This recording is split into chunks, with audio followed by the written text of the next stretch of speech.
याद रखो तानपात, यदि पुत्र वियोग में मेरी पुत्र वधू को कुछ हो गया तो तुम मेरे शाप से नहीं बच पाओगे। पिताश्री सुनिए तो सही। मैं कुछ नहीं सुनना चाहता। पिताश्री, पिताश्री मुझे इतना कड़ा डंडा दीजिए पिताश्री।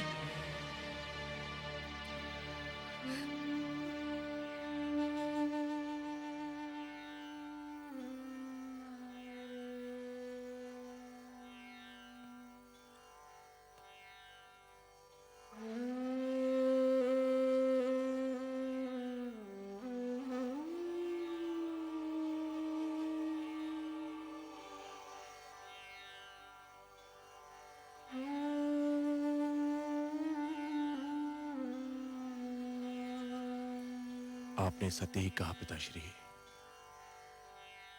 मैं ना तो अच्छा राजा बन सका, ना अच्छा पति और ना ही अच्छा पिता। मुझे दंड मिलना ही चाहिए। और यह भी सत्य है कि राजा को दंड स्वयं राजा ही दे सकता है।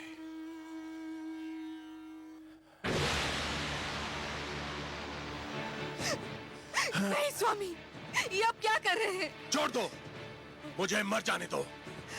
मेरे अपराध का यही दंड है, यही मेरा प्रायश्चित है। नहीं, पाप अपराध का प्रायश्चित नहीं होता। आत्महत्या पाप है और मैं आपको एक कदापि नहीं करने दूंगी।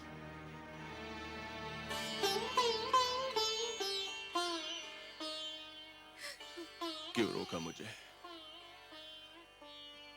मुझे मर क्यों नहीं जाने दिया? क्यों रोका मुझे? मेरी आंखों से बहने वाले पुत्र वियोग के अश्रुओं को तो आप पोंछ ना सके। मेरी मांग का सिंदूर पोंछ देना चाहते थे। गोद सूनी हो गई, मांग भी सूनी कर देना चाहते थे। पुत्र के लौटने की तो मैं प्रतीक्षा कर सकती हूँ। आपको कुछ हो जाए तो मैं क्या करूंगी? तो फिर मैं क्या करूं? मुझ में तो इतनी शक्ति भी नहीं है कि तुमसे क्षमा याचना कर सकूं। ऐसा ना कहिए महाराज। जब ऐसा ही है तो ऐसा क्यों ना कहूं? दोष तो मेरा ही था और दंड तुम भोग रही हो। पिताश्री ने आकर मेरी आंखें खोल दी, पर दुख तो इस बात का है कि आंखें तब खुली जब समय बीत चुका था। वर्षा तब हुई जब खेती सूख चुकी थी। अब भी समय है महाराज। पुत्र ध्रुव अभी दूर तक नहीं गया होगा। तो फिर ठीक है, मैं स्वयं जाऊंगा अपने पुत्र की खोज में। मैं स्वयं खोजूंगा अपने पुत्र ध्रुव को।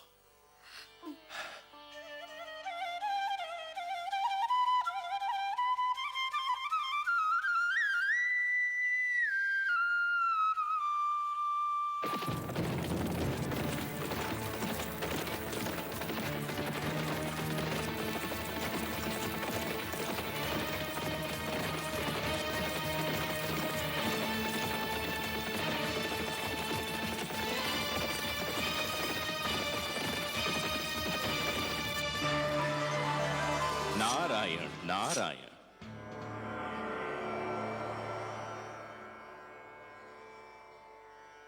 आज बहुत प्रसन्न दिखाई दे रहे हैं देवर्षि।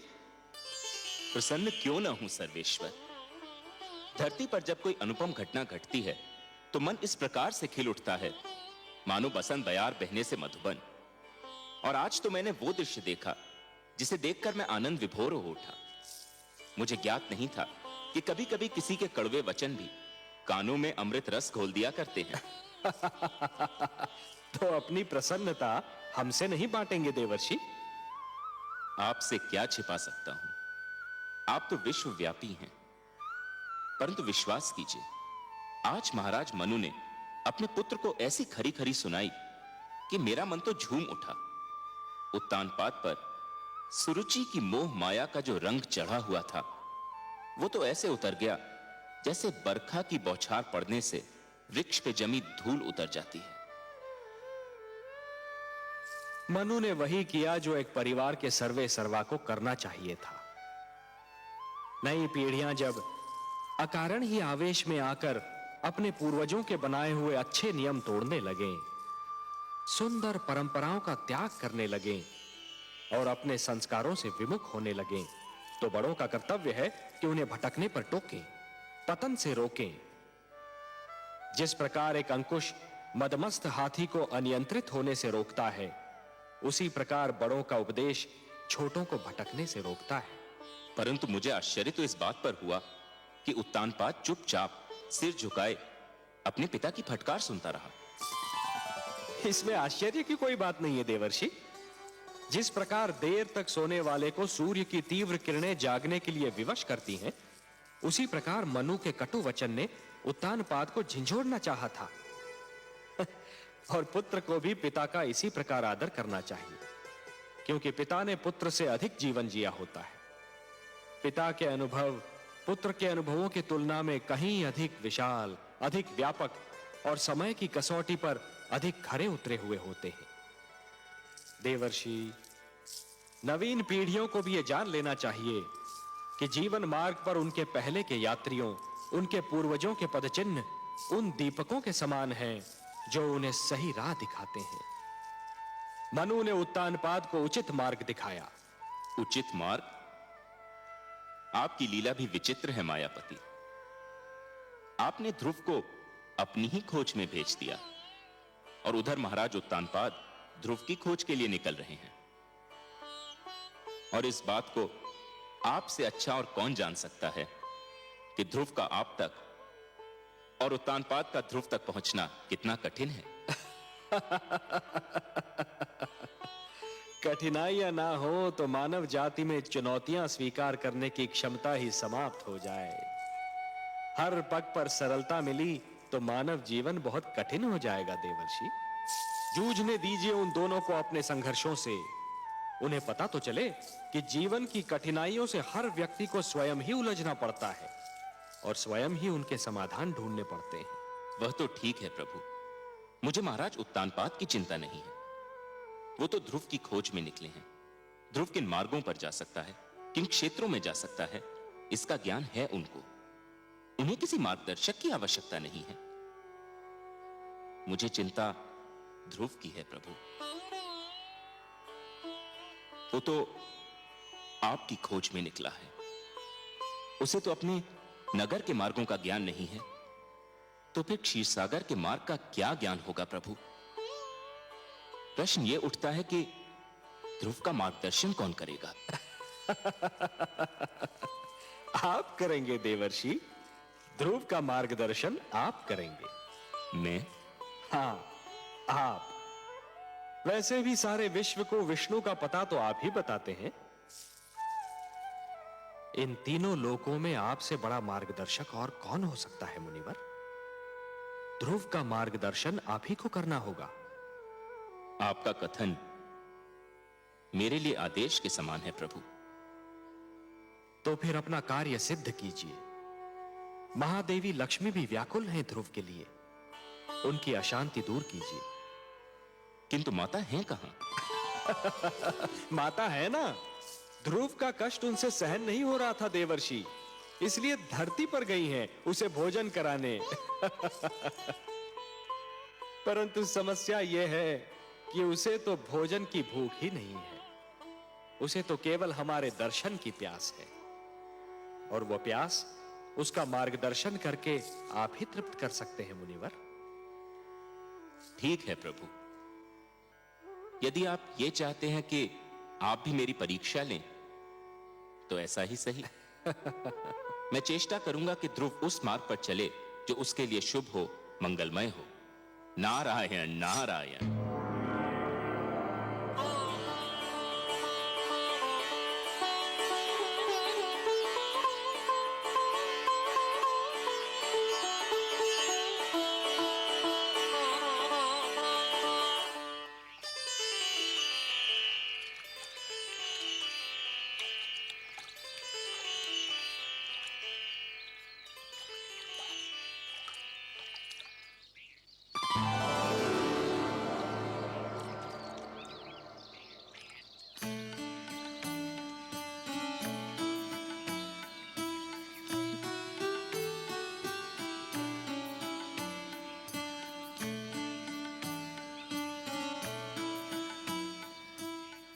अरे माता आप हाँ, मैंने सोचा तुम जाग गए होंगे, तुम्हें भूख लगी होगी ना। आपने मेरे प्राणों की रक्षा की, मेरा इतना ध्यान रखा, पर अभी तक आपने अपना पूरा परिचय भी नहीं दिया।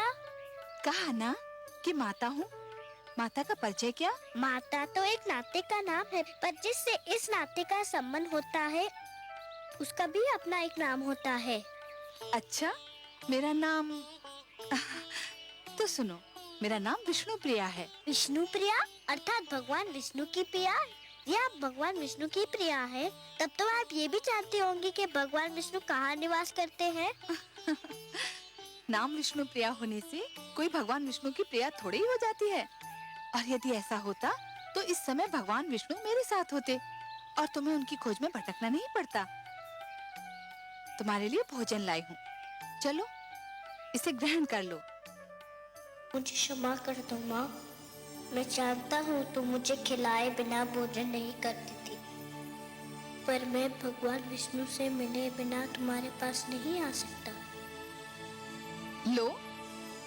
धन्यवाद माते, मुझे भूख नहीं है। क्यों बेटे? पुत्र ध्रुव! ध्रुव! पिताश्री, पुत्र ध्रुव! पिताश्री आ रहे हैं, मुझे कहीं छुपा दो। क्यों बेटे?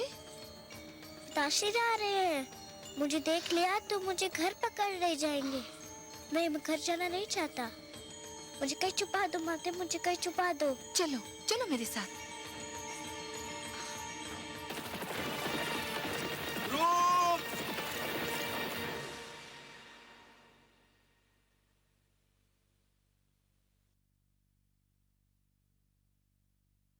राजा ध्रुव कहाँ चले गए हैं माते?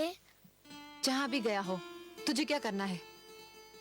मेरे लाल, जिस दिन तेरा जन्म हुआ था उसी दिन मैंने स्वप्न संजो लिया था कि राज मुकुट सिर्फ तेरे ही सर पर रखा जाएगा। उसी दिन मैंने मन में ठान ली थी कि राज सिंहासन पर सिर्फ तू ही बैठेगा, चाहे उसके लिए मुझे कुछ भी करना पड़े। भगवान की अपार कृपा है कि मुझे कुछ नहीं करना पड़ा। ध्रुव स्वयं ही चला गया। तेरी राह का एक ही कांटा था, वो भी दूर हो गया। परंतु पिताश्री तो उन्हें ढूंढने गए हैं। ढूंढने नहीं गए हैं पुत्र, ढूंढने का स्वांग रचा रहे हैं। नहीं तो संसार कहेगा कि पिता को पुत्र की चिंता ही नहीं। वास्तव में वो प्यार तो तुझसे करते हैं, और वो भी इसलिए कि तू मेरा पुत्र है। अब शीघ्र ही भोजन समाप्त कर ले, हमें बहुत से कार्य करने हैं।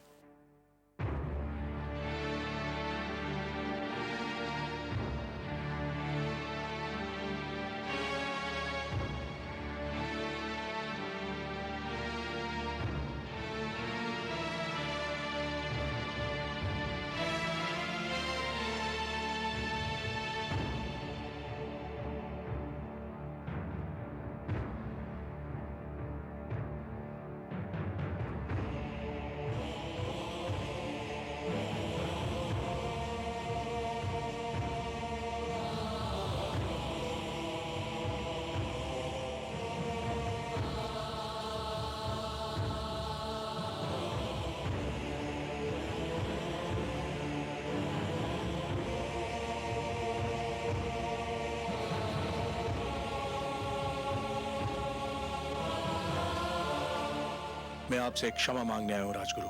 क्षमा? मुझसे क्षमा? किस बात की क्षमा? मैं क्षमा मांगने आया हूं राजगुरु अपने उस भूल की कि मैंने आपका परामर्श ठुकरा दिया। आपने मुझे रोका था और बिल्कुल ठीक रोका था कि मैं महारानी सुनीति का स्थान सुरुचि को ना दूं, परंतु मैंने आपका तिरस्कार किया। मैं अपनी उसी भूल की क्षमा मांगने आया हूं। राजा मांगता नहीं है महाराज, राजा तो देता है, प्रदान करता है। राजा क्षमा मांगने लगे तो अपराधी को दंड कौन देगा महाराज? आपकी भूल ये थी कि आप अपनी इंद्रियों को वश में न रख सके, अपनी इच्छाओं पर नियंत्रण न कर सके, जिस प्रकार अश्व का सवार यदि अपने अश्व को नियंत्रण में न रख सके तो अश्व उसे अपनी पीठ से धरती पर गिरा देता है, उसी प्रकार आप अपनी कामुक इच्छाओं पर नियंत्रण न कर सके और इन इच्छाओं ने आपको वहां पहुंचा दिया जहां आप आज स्वयं को पा रहे हैं। कर्म से गिरकर आपने राजा के धर्म को लज्जित कर दिया है महाराज। राजा तो ईश्वर का प्रतिनिधि होता है और उसे किसी से क्षमा मांगना शोभा नहीं देता। मुझसे वास्तव में भारी भूल हुई है। मुझे दंड दीजिए राजगुरु, मुझे दंड दीजिए। भूल अवश्य हुई है महाराज, परंतु मैं दंड देने वाला कौन होता हूं? मुझे तो ये अधिकार ही प्राप्त नहीं। ये भूल आपने मर्यादा के विरुद्ध की है, अपने राज धर्म के विरुद्ध की है और इस भूल का दंड या क्षमा आपको स्वयं आप प्रदान कर सकते हैं या ईश्वर। मुझे स्वीकार है आपका परामर्श राजगुरु, परंतु आप ही बताइए कि मैं स्वयं को इस भूल का क्या दंड दूं? वो तो आपको मिल ही रहा है महाराज। क्या पुत्र वियोग किसी दंड से कम है? क्या इस राजमहल का सूनापन और सन्नाटा किसी दंड से कम है? क्या ये कुछ कम दंड है कि आप राजभवन में हैं और पुत्र ध्रुव वनों की धूल छान रहा है? राजगुरु, यही दुख तो मुझे चैन नहीं लेने देता। चैन तो आपको उसी समय मिलेगा महाराज, जब आप ये निश्चय कर लेंगे कि आप इस भूल को न स्वयं दोहराएंगे न कभी किसी को दोहराने देंगे। प्रजा तो राजा के पद चिन्हों पर चलती है। आप अपनी प्रजा को विश्वास दिलाइए कि ऐसी भूल अब कभी नहीं होगी। रही क्षमा तो वो तो केवल ईश्वर ही कर सकता है। आप भगवान विष्णु से प्रार्थना कीजिए कि वो आपके पुत्र की इच्छा पूर्ति करते। ये होता है तो आपको अपने आप ही क्षमा मिल जाएगी। वो तो मैं अवश्य करूंगा राजगुरु, किंतु इस समय जाकर महारानी सुनीति से क्या कहूं? यही सोच मुझे खाई जा रही है।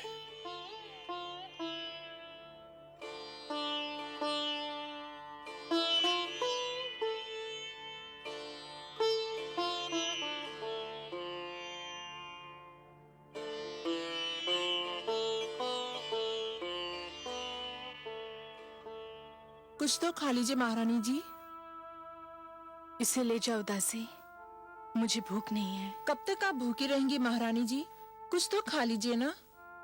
कैसे खाऊं? न जाने मेरे ध्रुव ने कुछ खाया होगा कि नहीं।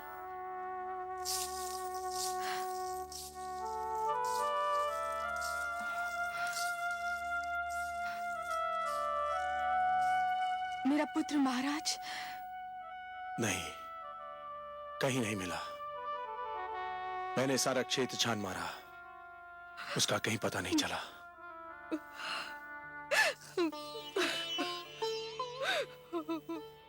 सुनीति, ये सब मेरा ही किया धरा है। दिग्विजय उत्तानपाद अपने अनंतपुर में पराजित हो गया। सरुचि के मोह जाल में आकर हमने आप पर और अपने पुत्र ध्रुव पर बड़ा ही अन्याय किया है। ऐसा ना कहे महाराज,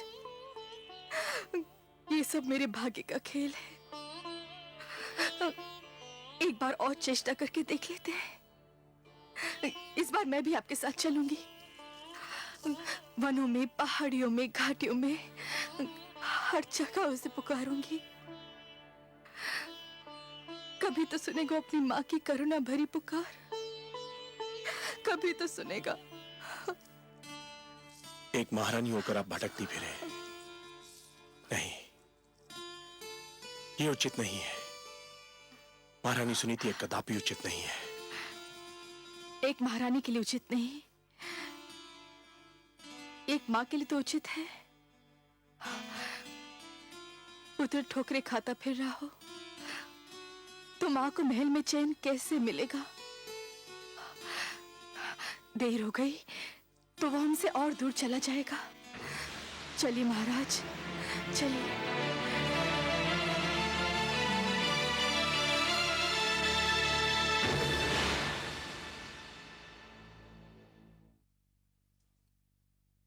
महारानी महारानी, सब बना बनाया खेल बिगड़ गया। शुभ शुभ बोल बावली, कौन सा खेल बिगड़ गया? महारानी सुनीति ने महाराज का मन एक बार फिर जीत लिया है। क्या? ये तू क्या कह रही है? स्पष्ट बता, क्या हुआ? मैं वहीं से चली आ रही हूँ। पुत्र शोक ने महाराज को व्याकुल कर दिया है। वो मेरे सामने महारानी सुनीति के समक्ष अपना पश्चाताप प्रकट कर रहे थे। क्या? हाँ महारानी, और अब दोनों मिलकर राजकुमार ध्रुव की खोज में जा रहे हैं। कुछ कीजिए, वरना आपके सारे सपने चकनाचूर हो जाएंगे। नहीं, यह असंभव है। ऐसा नहीं हो सकता। मैं देखती हूँ कि महाराज कैसे जाते हैं।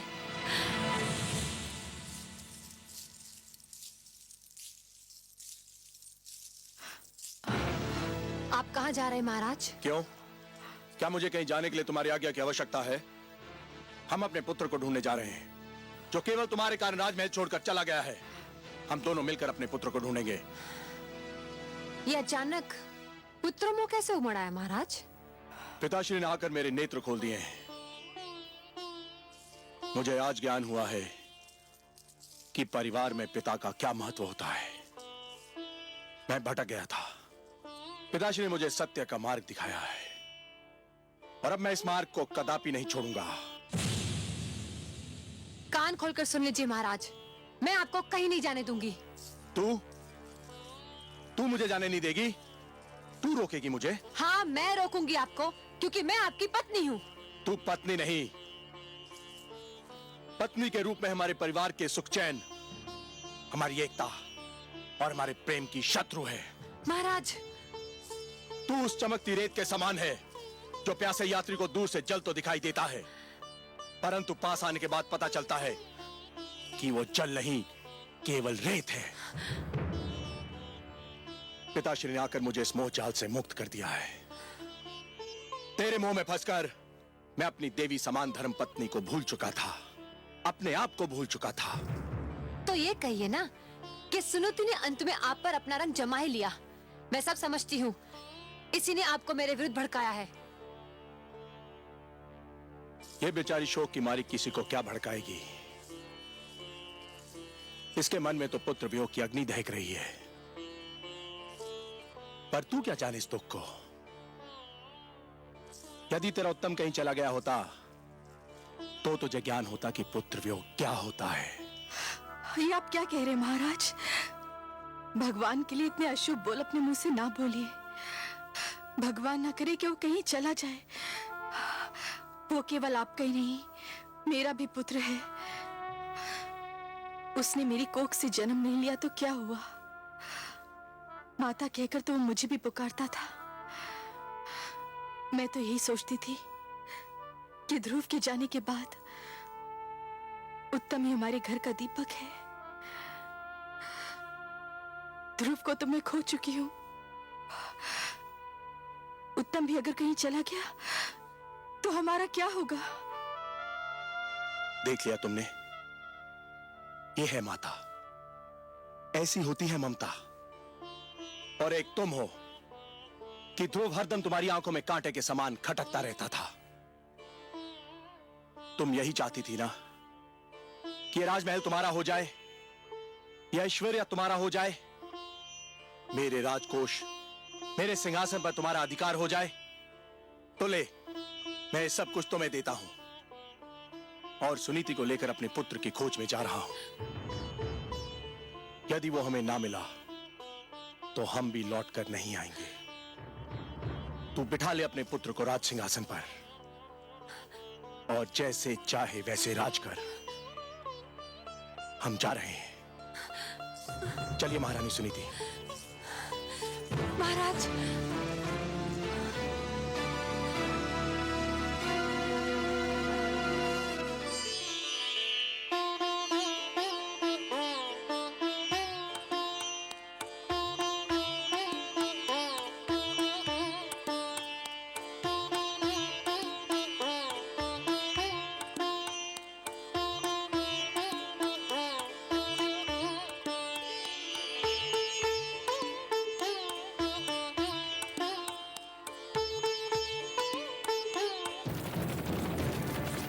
ध्रुव! ध्रुव! पुत्र ध्रुव! ध्रुव!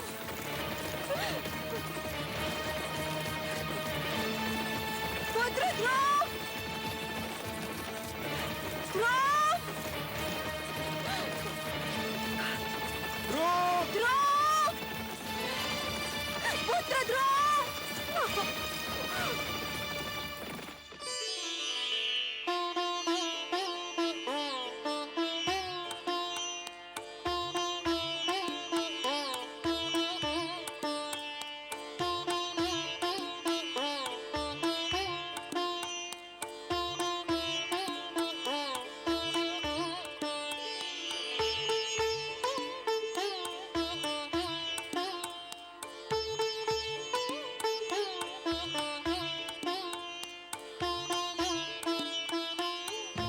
नारायण नारायण।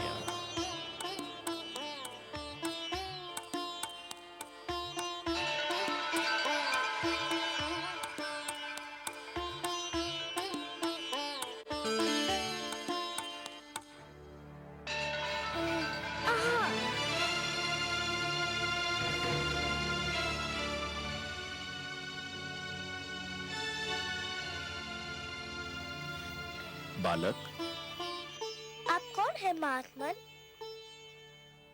तुम प्यासे हो और मैं तुम्हारे लिए जल लाया हूँ। क्या इतना जान लेना पर्याप्त नहीं है? मैं जल पीना नहीं चाहता। मैं भगवान विष्णु से मिलने जा रहा हूँ। बहुत लंबी यात्रा करनी है मुझे।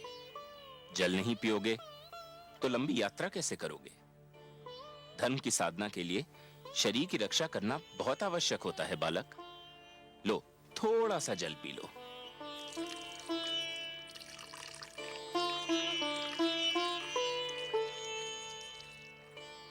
आप जो भी हो, भगवान विष्णु की खोज में यदि मेरा पथ निर्देश कर दे तो आपकी बहुत कृपा होगी।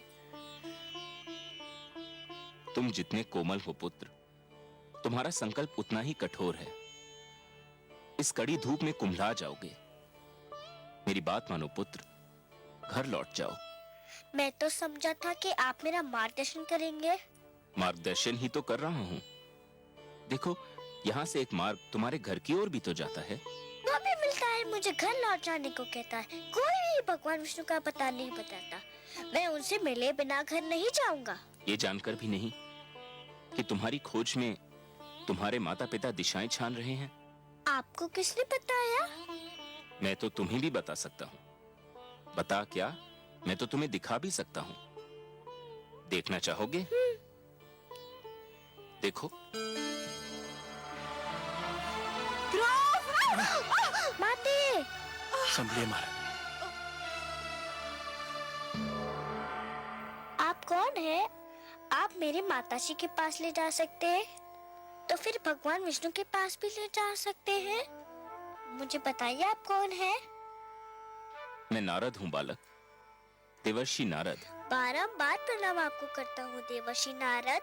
मुझे बताइए भगवान विष्णु कहाँ रहते हैं? भगवान विष्णु तो क्षीर सागर में शेषनाग की शैया पर निवास करते हैं पुत्र। चलिए, ले चलिए मुझे क्षीर सागर। यही तो समस्या है पुत्र। क्या समस्या है? कोई प्राणी जीते जी क्षीर सागर में नहीं जा सकता। क्षीर सागर में मनुष्य की आत्मा जा सकती है, उसका शरीर नहीं। जब तक कोई प्राणी इस जीवन के बंधन में बंधा है, तब तक वो क्षीर सागर नहीं जा सकता। मृत्यु के पश्चात ही वहां जाया जा सकता है बालक। पर मैं तो जीते जी उनसे मिलना चाहता हूँ। मैं मृत्यु से नहीं डरता, किंतु मैं उनसे मिले बिना मरना नहीं चाहता। तुमने तो मुझे चक्कर में डाल दिया पुत्र। एक बात कहूँ देवर्षि, अवश्य कहो पुत्र। मनुष्य तो मृत्यु के पश्चात ही उनसे मिल सकता है, पर वे स्वयं तो किसी भी जीवित प्राणी से मिल सकते हैं ना? मेरी बुद्धि की परीक्षा मत लो। तुम क्या कहना चाहते हो बालक? यही कि यदि मैं उनके पास नहीं जा सकता, पर वो तो मेरे पास आ सकते हैं ना? हाँ, ये तो संभव है, किंतु इसके लिए बड़ी कड़ी तपस्या करनी होगी। करूँगा, करूँगा, कड़ी से कड़ी तपस्या करूँगा। सोच लो बालक, बड़ी कठिन राह है ये, कष्ट ही कष्ट है इस राह में। भगवान विष्णु के दर्शन के लिए मैं हर कष्ट हंस के सह लूंगा। पहले तुमने मुझे प्रणाम किया, अब मैं तुम्हें, तुम्हारे साहस, तुम्हारे दृढ़ निश्चय को प्रणाम करता हूं। इतना छोटा बालक और इतना बड़ा संकल्प, इतना साहस। अच्छा तो सुनो, तुम्हें उस वन में जाना होगा, दूर अंदर तक। वहां जाके तुम्हें एक मंत्र का जाप करना होगा, निरंतर, तार तोड़े बिना। जाप एक पल के लिए भी नहीं टूटना चाहिए। मुझे मंत्र दीजिए। कहो, ओम नमो भगवते वासुदेवाय।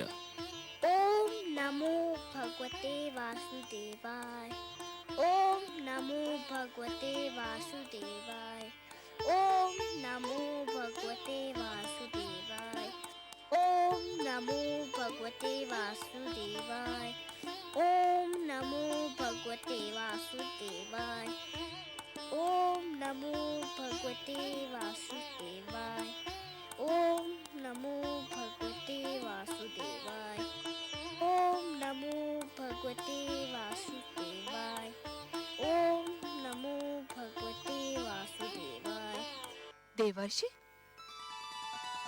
माते प्रणाम।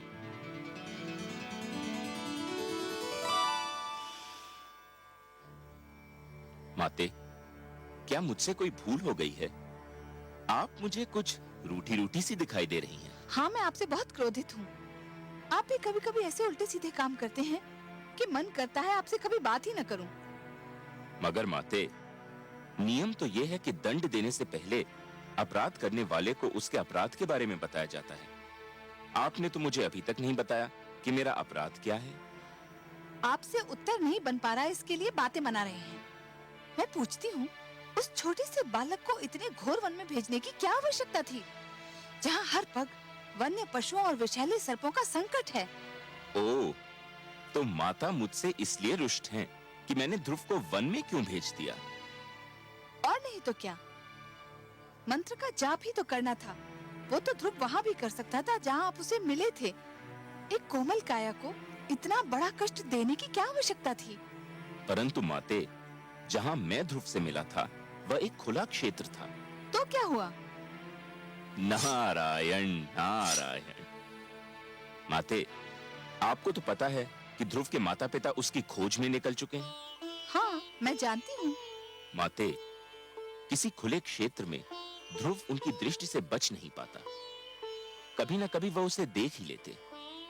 यदि वह उसे देख लेते तो फिर घर ले जाने का प्रयत्न करते। यदि वो उसे घर ले जाने का प्रयत्न करते तो मंत्र के जाप का तार टूट जाता।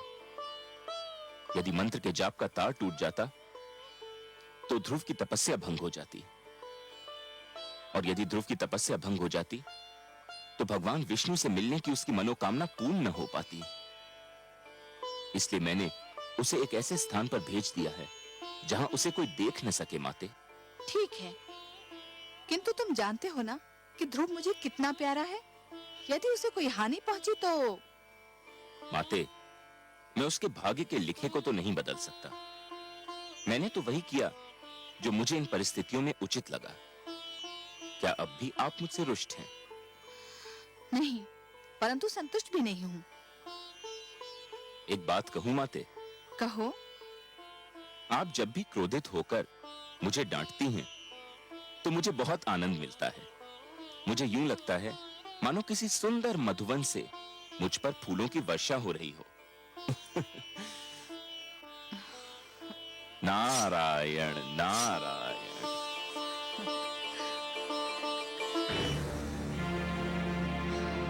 ओम नमो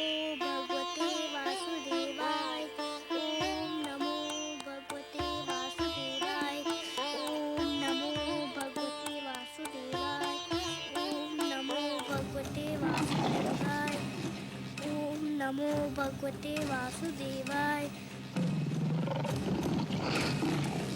ओम नमो भगवते वासुदेवाय।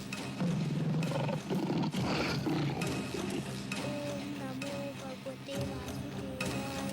ओम नमो भगवते वासुदेवाय। ओम नमो भगवते वासुदेवाय। ओम नमो भगवते वासुदेवाय। ओम नमो भगवते देवाय। ओम नमो भगवते वासुदेवाय। ओम नमो भगवते वासुदेवाय। ओम नमो भगवते वासुदेवाय। ओम नमो भगवते वासुदेवाय। ओम नमो भगवते वासुदेवाय। ओम नमो भगवते वासुदेवाय। ओम नमो भगवते वासुदेवाय। ओम नमो भगवते वासुदेवाय। ओम नमो भगवते वासुदेवाय। नारायण नारायण। आइए देवर्षि आइए, स्वागत है आपका। बताइए, तो क्या आपकी कृपा दृष्टि हुई ध्रुव पर? क्या आपका मार्गदर्शन मिला उसे?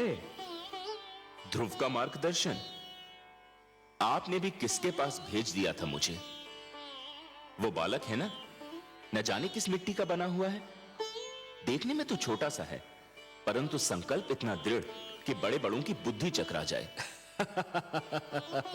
इतनी छोटी सी आयु में इतनी महान अभिलाषा, और अब इस बात पर अड़ा हुआ है कि भगवान को स्वयं ही उसके पास आना पड़ेगा, और इसके लिए कुछ भी सहने को तैयार है। प्रभु, उसका मार्गदर्शन करते करते तो मैं अपना मार्ग भूलते भूलते बचा। उसे मेरे मार्गदर्शन की आवश्यकता नहीं लगती प्रभु। आप ठीक कह रहे हैं देवर्षि, आप ठीक कह रहे हैं।